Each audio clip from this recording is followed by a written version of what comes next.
الحمد لله نحمده ونستعينه ونستغفره ونؤمن به ونتوكل عليه ونعوذ بالله من شرور أنفسنا ومن سيئات أعمالنا من يهده الله فلا مضل له ومن يضلله فلا هادي له وأشهد أن لا إله إلا الله وحده لا شريك له وأشهد أن سيدنا ومولانا محمدا عبده ورسوله أما بعد فأعوذ بالله من الشيطان الرجيم بسم الله الرحمن الرحيم للرجال نصيب مما ترك الوالدان والأقربون وللنساء نصيب مما ترك الوالدان والأقربون مما قل منه أو كثر نصيبا مفروضا.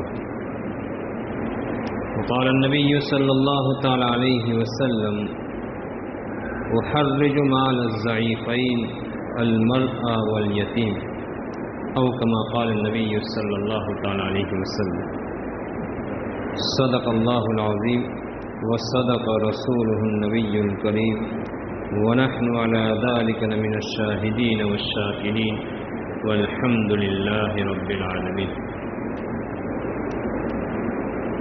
محترم برادران اسلام، کئی جمعہ سے حلال کمائی کے متعلق باتیں چل رہی ہیں.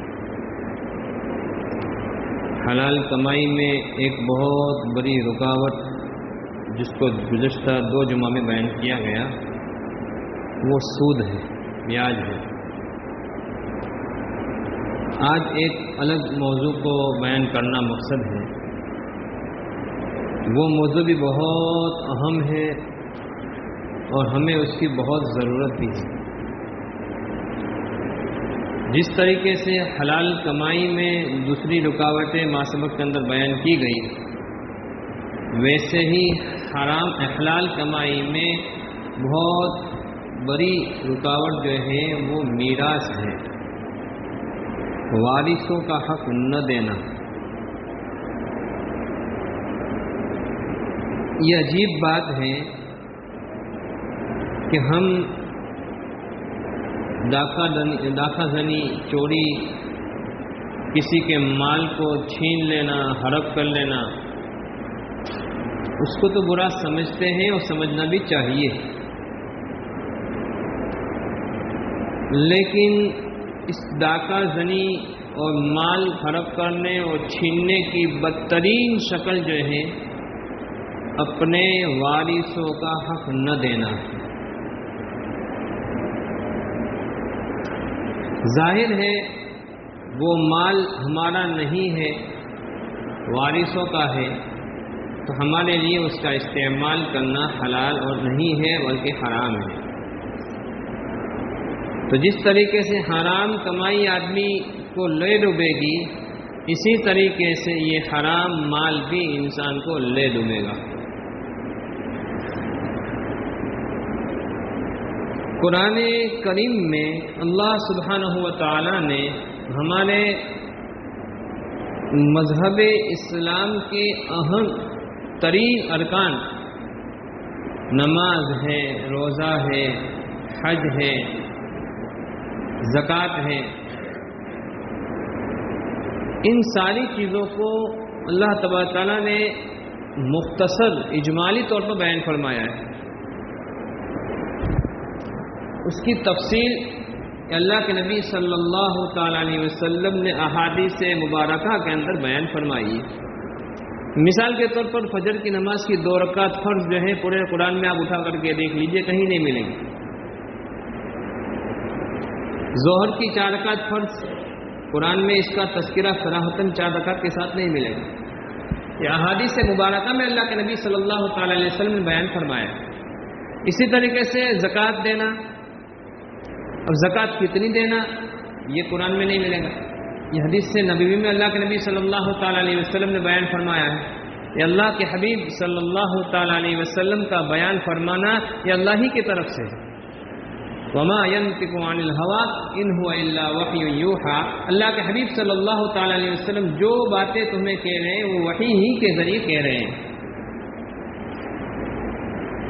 لیکن جہاں پر میراث کا مسئلہ آیا، وارثوں کے حق کا مسئلہ آیا، تو اس مسئلے کو اللہ تبارک تعالیٰ نے اپنے حبیب صلی اللہ تعالی علیہ وسلم پر نہیں چھوڑا، بلکہ قرآن کریم میں سورہ نساء میں دوسرا رکوع یوصیکم اللہ فی اولادکم، پورا رکوع جو ہے وہ میراث کے مسائل کو بیان کرنے کے لیے وقف ہے۔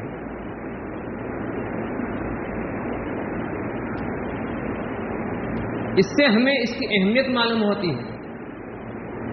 حضرت مفتی سعید صاحب پالنپوری رحمۃ اللہ تعالی علیہ فرماتے ہیں کہ اللہ تبارک تعالیٰ نے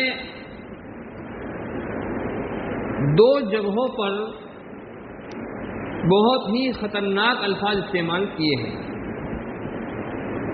جو عام طور پر اللہ تبارک تعالیٰ کفار کے لیے کرتے ہیں۔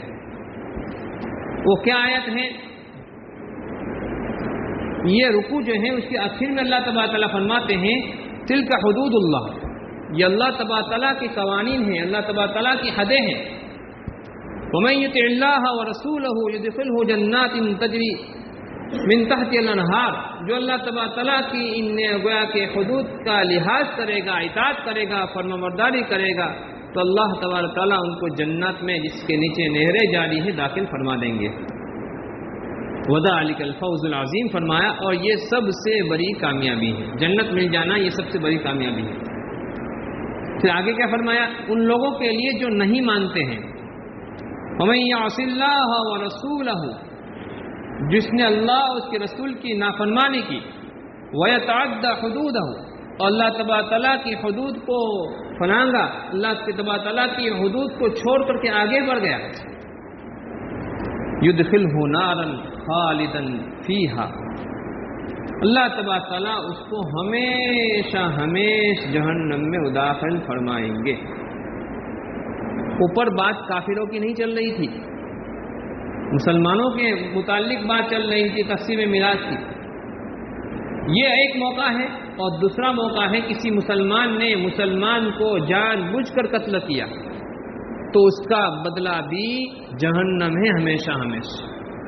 یہ دو مقام ایسے ہیں، ورنہ عام طور پر اللہ تبارک تعالیٰ ایمان والوں کو جو جہنم میں ڈالیں گے وہ ایسا ہی ہے جیسے کپڑا دھلائی کے لیے دھوبی کے پاس جاتا ہے۔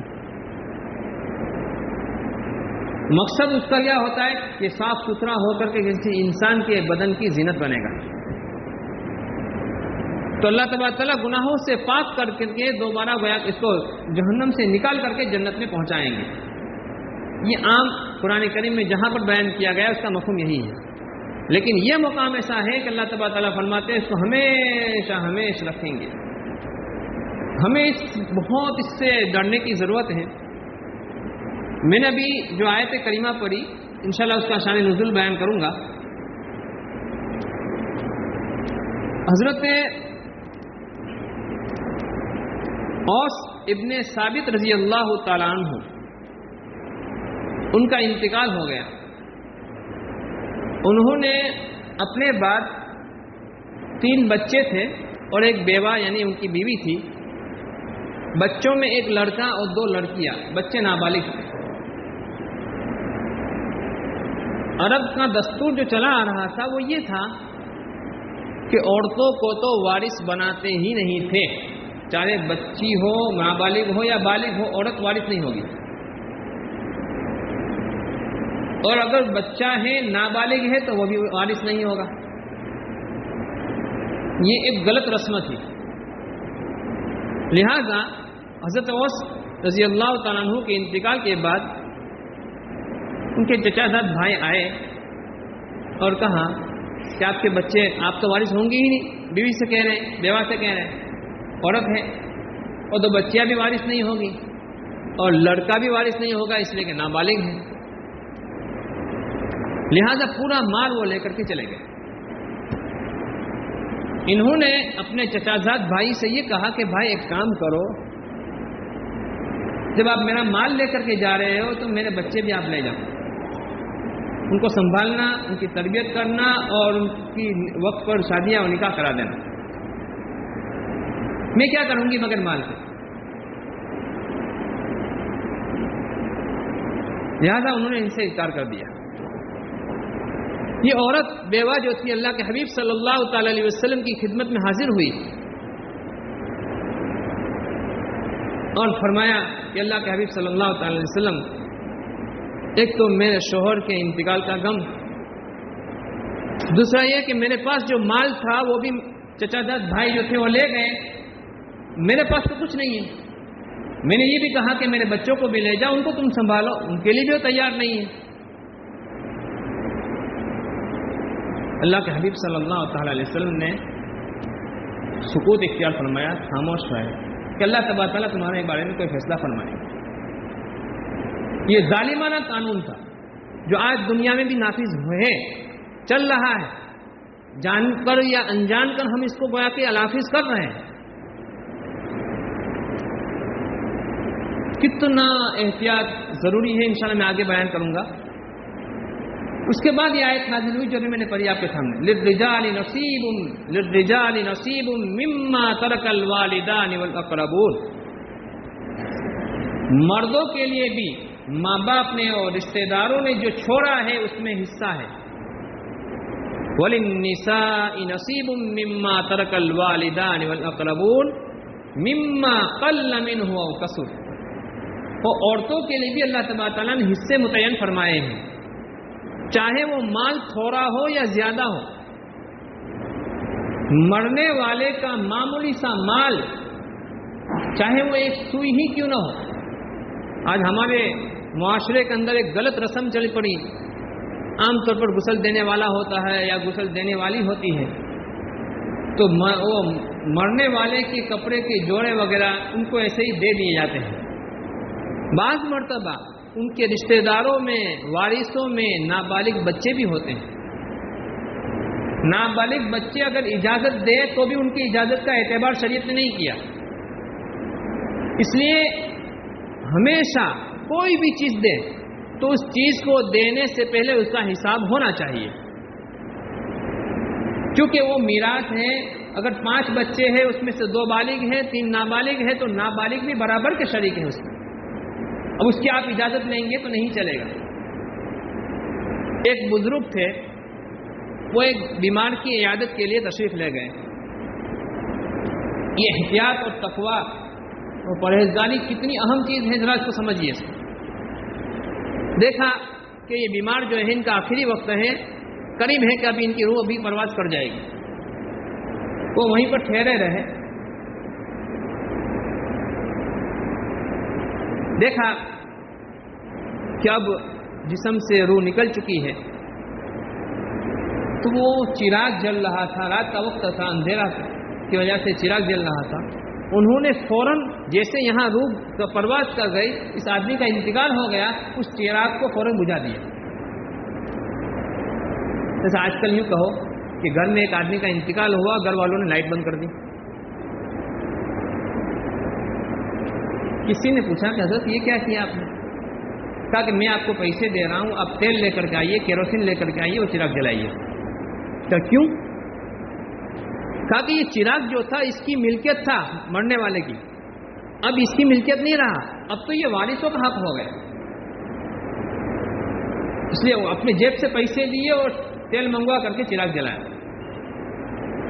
اتنا احتیاط، اس لیے کہ ورثہ سارے وہاں پر موجود ہیں، ہو یا نہ ہو، اگر ہو اس میں نابالغ ہو تو ان کی اجازت کا اعتبار نہیں۔ آج ہم کیا نہیں کر رہے ہیں، مرنے والوں کے مال میں سے کھانا کھلایا جا رہا ہے، ان کے ابھی میں نے کہا کپڑے جوڑے غسل دینے والوں کو دیے جا رہے ہیں، بغیر کچھ پرواہ کیے ہوئے۔ بڑا آدمی سمجھتا ہے کہ میں سب مجھے اختیار ہے، حالانکہ اس میں جیسا بڑا بھائی شریک ہے ویسا ہی چھوٹا بھائی بھی شریک ہے، اتنا اس کا بھی حصہ ہے جتنا بڑے کا حصہ ہے۔ تو اللہ تبارک تعالیٰ نے اس آیت کریمہ کو نازل فرمایا، اور اس کے بعد جب میں نے ابھی دوسرے رکوع کا حوالہ دیا، پورا رکوع اللہ تبارک تعالیٰ نے نازل فرمایا۔ اللہ سب کے نبی صلی اللہ تعالیٰ علیہ وسلم نے حضرت اوس ابن ثابت رضی اللہ تعالیٰ عنہ کے چچا زاد بھائی کو بلایا اور کہا کہ بھائی آپ لوگوں نے ان کا مال جو لیا ہے واپس کر دیجئے، اس شریعت کا حکم آ چکا ہے۔ وہ ہماری طرح نہیں تھے، فوراً اللہ کے نبی صلی اللہ علیہ وسلم کا حکم تھا، واپس کر دیا اور کہا کہ اس میں سے 8واں حصہ جو ہے یہ مرنے والے کی بیوی کا ہے، اب 2 لڑکیاں اور لڑکا، تو اب اس کے 4 حصے ہوں گے، اس میں سے اس بقیہ مال میں سے، تو اس 4 حصے میں سے 2 حصے جو ہیں لڑکے کے اور 1 حصہ لڑکی کا، اس طریقے سے تقسیم کیا اور ان کو واپس کر دیا، ان کو کچھ نہیں ملا۔ تو اسلام نے اس ظالمانہ قانون کو ختم کیا جو عربوں میں پہلے سے چلا آ رہا تھا۔ اسی طریقے سے میں نے ایک روایت پڑھی تھی آپ کے سامنے شروع میں، اللہ کے حبیب صلی اللہ علیہ وسلم فرماتے ہیں کہ میں تمہیں 2 لوگوں کے مالوں کے بارے میں ڈراتا ہوں، تم ان کے بارے میں خیال رکھنا، ایک تو یتیم اور ایک عورت، عام طور پر ان کے حقوق کو مارا جاتا ہے۔ بعض مرتبہ ایسا ہوتا ہے کہ زندگی ہی میں تقسیم کر دی جاتی ہے، اور بعض مرتبہ ایسا بھی ہوتا ہے کہ ایک لڑکا اگر باپ سے الگ ہو گیا تو کہتا ہے بھائی تیری جائیداد میں سے میرا حصہ مجھے دے دے۔ تو یاد رکھیے وہ حصہ جو ہے نا یہ میراث نہیں ہے، میراث نہیں ہے۔ باپ اگر اپنی خوشی سے دیتا ہے کوئی مسئلہ نہیں، دے دے، لیکن نہیں دیتا ہے تو بیٹا زبردستی بھی نہیں کر سکتا، ایک مسئلہ تو یہ۔ اور دوسرا مسئلہ یہ کہ باپ کے انتقال کے بعد جو مال بچے گا اس میں وہ بیٹا بھی شریک ہوگا، یعنی مثال کے طور پر 4 بھائی اور 2 بہنیں ہیں تو یہ 6 کے 6 جو ہیں اس بالغ کی ملکیت میں برابر کے شریک ہوں گے، جو شریعت کے مطابق جو حصہ ہے اس کے مطابق حصہ ان کو دیا جائے گا۔ بعض مرتبہ آدمی یہ سوچتا ہے کہ بھائی میں نے تو اپنا حصہ اس کا حصہ اس کو دے دیا اور میں نے کچھ مال اپنے لیے رکھا ہے، تو وہ جو رکھا جاتا ہے اپنے استعمال کے لیے بڑھاپے میں، اس کے مرنے کے بعد بھی اس میں حصے ہوں گے، یہ بھی میراث ہے۔ یہ معمولی سے مسائل ہیں لیکن ہمارے لیے جنت اور جہنم کا مسئلہ ہے، جیسا بھی میں نے آپ کو سنا ہے، کوئی معمولی مسئلہ نہیں ہے۔ یہ دنیا کے 2 پیسے جو ہیں ہمیں جہنم میں پہنچا دیں گے، اس لیے ہمیں ہر مسئلے کے اندر مفتیان اکرام سے پوچھ کر کے اس کے بارے میں مسائل معلوم کر کے ہمیں اس کا فیصلہ کرنا چاہیے۔ بعض مرتبہ ایسا ہوتا ہے 2-4 رشتہ دار آ جاتے ہیں بڑے اور کہتے ہیں بھائی چلو جس کو جو لینا وہ لے لو، ایک آدمی ایک چیز لے رہا ہے دوسرا وہ لے رہا ہے، کوئی حساب نہیں کس کا مال زیادہ ملا کس کو کم ملا، کچھ حساب نہیں، یہ نہیں ہونا چاہیے، بلکہ باقاعدہ حساب ہونا چاہیے۔ مثال کے طور پر فلاں کھیت ہے تو اس کی زمین کی قیمت کتنی ہے، فلاں مکان ہے تو اس کی قیمت کتنی ہے، تو قیمت کے اعتبار سے تقسیم ہونی چاہیے۔ اسی طریقے سے اچھا مرنے کے بعد جب آدمی مر جاتا ہے تو اس کے 4 حقوق ہوتے ہیں۔ سب سے پہلا کام جو ہے کفن دفن کا، وہ بھی اس کے مال میں سے خرچہ کیا جائے گا۔ دوسرا جو ہے یہ قرض اگر اس کے اوپر ہے تو اس کی ادائیگی ہے، قرض کے اندر وہ پورا مال چلا جاتا ہے تو بھی کوئی مسئلہ نہیں ہے، قرض کے اندر اگر پورا مال چلا جاوے تو بھی کوئی مسئلہ نہیں، وہ دینا فرض ہے، وہ ضروری ہے۔ میں نے چند جمعہ پہلے آپ کو ایک واقعہ سنایا تھا سوئی والا، کہ غالباً 15 سال کے بعد آدمی نے اس کو خواب میں دیکھا تو کہا کہ میری جنت کا مسئلہ جو ہے ابھی اٹکا ہوا ہے۔ کیوں؟ اس لیے کہ میں نے مرنے سے پہلے اپنے پڑوسی سے ایک سوئی لی تھی استعمال کے لیے، میں نے اپنی الماری میں فلاں جگہ پر وہ سوئی رکھی ہے، لیکن اس سے پہلے میرا انتقال ہو گیا۔ تو جس کے خواب میں وہ آئے تھے بزرگ، ان کو کہا کہ آپ میرے گھر پر جائیے اور سوئی لے کر کے میرے گھر والوں کو کہیے کہ وہاں پر پہنچا دیں یا آپ خود پہنچا دیں۔ وہ گئے اور کہا کہ آپ کی یہ سوئی فلاں آدمی کا انتقال ہو گیا تھا اور اس کی وجہ سے اس کی جنت کا مسئلہ رکا ہوا ہے، لہذا دوسری رات میں پھر خواب میں دیکھتے ہیں تو اللہ تبارک تعالیٰ نے ان کو جنت میں پہنچا دیا ایک سوئی کی وجہ سے، اور ہمارے تو پتہ نہیں کیا کیا ہو رہا ہے، جھوٹے جھوٹے دستاویز بنائے جا رہے ہیں، جھوٹے جھوٹے کاغذ بنائے جا رہے ہیں، جو وارث ہیں ان کے وارث کا نام نکال دیا جاتا ہے، نہ جانے کیسے کیسے کام کیے جاتے ہیں۔ دنیا میں ایسا کرنے سے ہم دنیا میں تو چھوٹ جائیں گے لیکن آخرت میں نہیں چھوٹیں گے، اس لیے کہ اللہ تبارک تعالیٰ علیم بذات الصدور ہے، اور کل قیامت کے اندر اللہ تبارک فرمائیں گے اقرأ کتابک کفا بنفسک اليوم علیک حسیبا، تو اپنا نامہ اعمال پڑھ لے، تو اپنا آج حساب کرنے کے لیے خود کافی ہے۔ بندہ جب اس کو پڑھے گا تو کہے گا ما لہذا الکتاب، اس نامہ اعمال کو میرے رجسٹر کو کیا ہو گیا ہے، لا یغادر صغیرۃ ولا کبیرۃ الا احصاها، اس نے تو ساری باتوں کو اس کے اندر لکھ رکھا ہے، میں نے فلاں گناہ کیا تھا، فلاں کام کیا تھا، وہ بھی اس کے اندر لکھ رکھا ہے، فلاں نیکی کی تھی وہ بھی اس کے اندر لکھ رکھی ہے، کوئی بھی نہیں چھوڑا، کچھ بھی نہیں چھوڑا، ساری باتیں اس کے اندر لکھی ہوئی ہوگی۔ انشاءاللہ بقیہ باتیں آئندہ جمعہ کو کریں گے۔ اللہ سبحانہ و تعالی ہمیں ان باتوں پر عمل کرنے کی توفیق نصیب فرمائے۔ آخر دعوانا الحمدللہ۔